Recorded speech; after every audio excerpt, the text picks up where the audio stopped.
Yeah, so I've been doing lots of projects with schools that we're using recycled materials to keep the budget down. Yeah. And I like that as well. I like the fact that we're recycling, that stuff isn't going into So, landfill. do you pass on this, is there a kind of like message as well as creativity? Oh, very much so. Yeah. There's a political message. You Right. know, kids now, this is their planet they're inheriting. Yeah. They need to look after it. The oil is going to run out, and plastic has to be recycled. Yeah. Or one day there'll be no more plastic, and it's a really useful material. It's so versatile.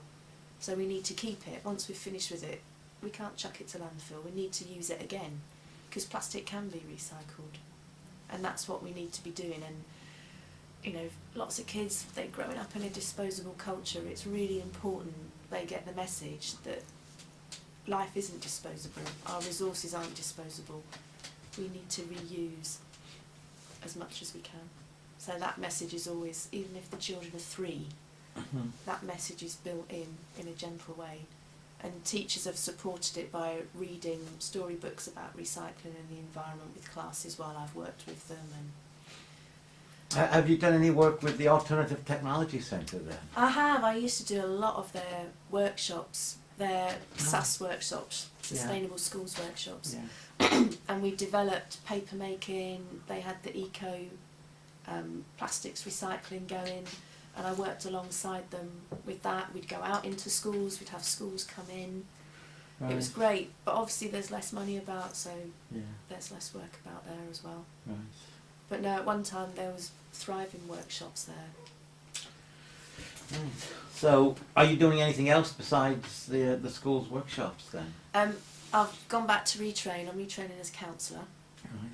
and I want to bring together counselling skills and my art skills, because I found when I work with community groups, the work that I really love the most is with the most challenging groups, Right. with the participants that are vulnerable, that need that support, and art has become a vehicle for getting a human contact with people, for engaging people, and then helping develop self-esteem and skills and self-belief and self-worth, so that people can participate more fully in, you know, bigger society. Yeah. And be less marginalised.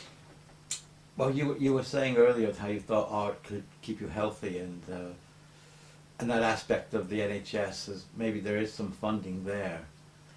So actually doing art is therapeutic, but as a counsellor, would you see yourself having a double role there, really, not just as a therapist, but also as the step, you know, you go to an art class, that helps you in some kind of way, you know, you leave the art class, but then you are also the counsellor and you could help them further in a different kind of way. Can you see those two joining? Oh, very much so, but I see them happening simultaneously. Right, okay. They'd happen in the same environment. Right. That art would be the vehicle for, you know, connecting. When you make art, Yeah. I've worked with totally off the wall teenagers that they'll come in stoned or who knows what, and painting particularly, the room can be silent. People become so engaged, so focused, you get a connection to that kind of calm part of you inside that often, Yeah. if someone's got a very chaotic life, it's very hard for them to find that connection to that calm inside them. Right. It's not easily available to them often, and art is a very quick way of getting to that part of people. Right. And if someone has a very destructive life, or the things that happen around them, the impact on them is destructive, art's creative. Art can lift. So Yeah. that's what I love. That's what I love about it. It's the power of to connect both inside yourself as an artist, whether that's me and my work, or whether that's the people I work with, and then what's produced, the actual product, then that can connect outside itself. That sounds great. It doesn't just happen though. How do you engage them into, once they're engaged, I think that is, people focus and calm down and get into it and do it. How do you initially engage them, do you think? How do you go about doing that? It's about relationships. It's, you know, in all my work with people, communities. It's about relationships. It's about the power of your personality. Yeah. It's about getting that connection with people. You have to get the human connection as well as getting the creative connection. And I found when I work with groups, the most successful projects is when the group has a very charismatic leader, a kind of a Pied Piper person that people are drawn to, and that they'll attend the group because they've got an investment in that person, because that person is invested in them in terms of showing interest in them, and so they'll come to an art session because they know so. Do you see yourself as that? Do you see yourself as that sort of a person? Once people can get to know me, yeah, you know, as an artist, it's very rare that you'll go and set up a group. You'll need to find an established group that has that leader that's holding everything together. But once groups get to know you, then I've found that within groups I'm taking on a similar role to the other facilitators in, you know, helping to care for the group and manage issues within the group. And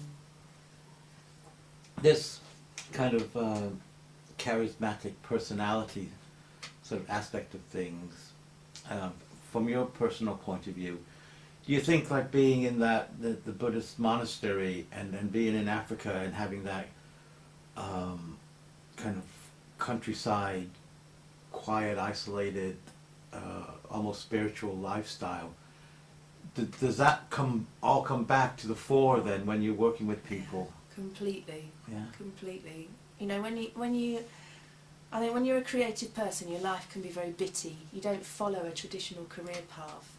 You know, you might be seen as dropping out by mainstream culture, but I believe you're just collecting all the tools you need to put in your basket to do what your work is in your life. So yeah, all of those things. You know, the Buddhism teaches you to be selfless and to always look at yourself and take responsibility. There's no good me working with a group and a young person telling me to F off and me taking my bat and ball home because I'm offended. Yeah. Well, why is that young person telling me to F off? They're having a bad day. Why are they having a bad day? Yeah. So all of those things feed into being able to put yourself to one side and use yourself to help other people. It's like in the service of others. So that's where the Buddhism comes through. Right. Okay. You okay? Yeah. Okay.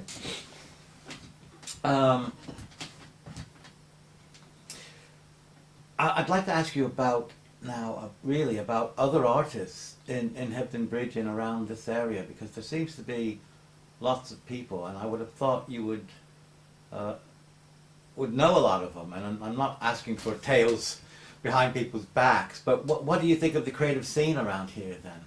I think it's fantastic. It's what drew me to Hebden, that it was such a creative town, and I know it continues to draw people.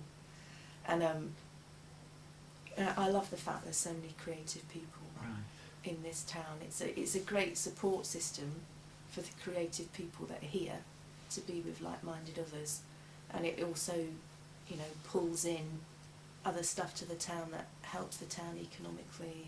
And So are you attracted to like the art side, or is it the music or the dance, or combination of it all? How do you view it? Well, it is everything. I've had a few incarnations in Hebden, and different people that have known me through different times know me as different people. Like when I first lived here, I was very into African dance. There was a class at the Trades Club with a Nigerian teacher that lots of people went to, and a lot of people knew me as a dancer. We did a lot of community dance performances. And then when I came back, I was doing more visual art and the parade and visual arts workshops, less of the dance. So I kind of gone across a lot of communities. And I love the way that everything comes together, especially something like the parade. You're bringing together the musicians. It would be great to get more performers involved. You know, I've always wanted more dance in the parade. You're bringing together visual elements of it as well. And I think a lot of people come to live in Hebden because they love the arts. They might not feel that they're a practitioner themselves, but something like the parade or access to arts workshops means that people get that chance to express themselves. And so I love the parade because it brings both sections of the community together. It brings the professional arts workers and makers and people that love art. Even if they're just watching it, they love the spectacle of it. Yeah. Do you think it's changed then over the years you've been here? As the creative, the art scene, whatever you want to call it, has it gotten bigger, or has it gone in different directions, or expanded? How has it changed at all, do you think?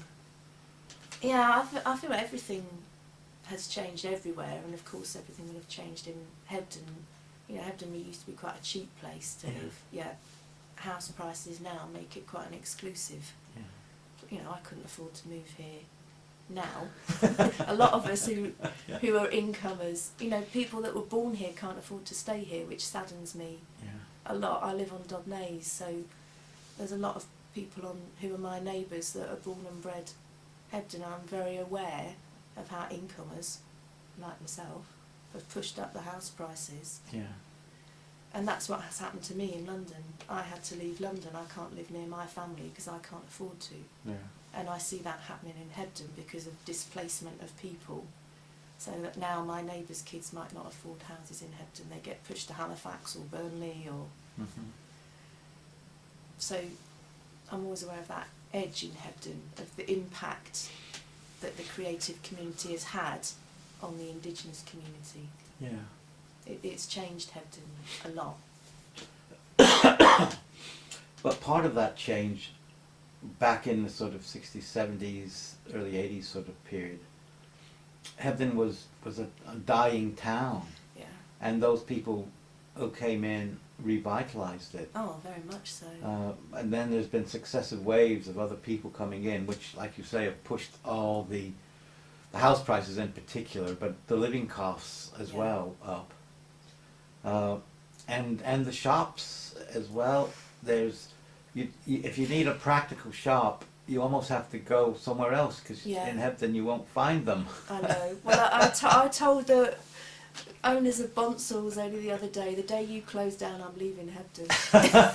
And everyone in the shop laughed because everybody knew what I was saying. Yeah. Yeah. Middle class landfill, I call it. Middle class landfill. Yeah. Okay, I got it. Yeah. But do you think it might change again? I mean, in say another 10 years, could it all change again? Do you think? Yeah, very much so. Because I feel that a lot of us in Hebden, we are reliant on public sector funding for our work. Whether we're creative, whether we work with people, you know, there's lots of counsellors, therapists, social workers. Teaching still seems safe at the moment, but a lot of us earn our living through money that comes through the government, and because of cuts, I feel the impact on Hebden is happening. Right. And who knows what the long-term impact will be when more and more of us are losing our livelihoods and our incomes are being reduced. Right. That's obviously going to impact on our economy here. So yeah, who knows what Hebden's next incarnation is. Or maybe it will stay buoyant. Maybe there's enough people that work in the private sector now that live here. Right. Enough visitors, it will keep Hebden buoyant. It's hard to know. No, it's just, I'm just... You're right. Are you mid-interview? Yes, I'm mid-interview, so I should